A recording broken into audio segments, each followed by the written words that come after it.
laporan dari camat dan lurah bahwa ternyata itu tanahnya Perumda Sulsel. Perumda Sulsel. Iya, begitu tanahnya. Nah, makanya saya minta camat lurah berorganisasi sama itu, bagaimana kalau kita langsung tata saja, kita kasih rata, kita tata saja, kita tata langsung dengan sistem aparong itu bisa cepat, toh, kasih cantik bagus daripada berulang-ulang kan terbakar di sana, kan bukan satu kali saja.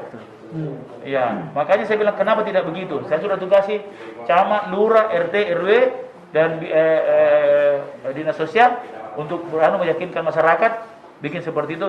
Nanti saya menghadap Pak Gubernur. Oh, tidak ada yang sertifikat hak milik. Begitu laporannya tadi. Saya belum tahu, tapi begitu laporannya camat bahwa ini adalah tanah dari Perumda. Sudah ada gambaran berapa lokasi anggaran yang disiapkan? Belum. Kesepakatan dulu.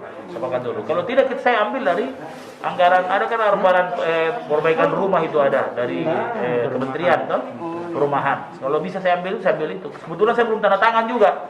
SK-nya itu yang per 20 juta per bulan per rumah itu. Kenapa tidak ini saja kita bantu? Jelas orang butuh bantuan.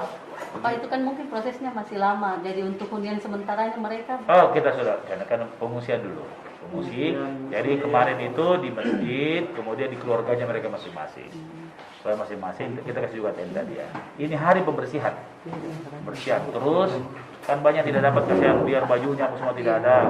Nah, saya punya kelompok anak-anak muda ini untuk masker. Ibu-ibu lagi cari baju-baju bekas dan baju-baju yang layak untuk mereka. Kalau soal logistiknya sampai kapan? Logistik itu sudah kewajiban pemerintah. Sampai dia ada kan masanya, pasca bencana, ada semua masanya.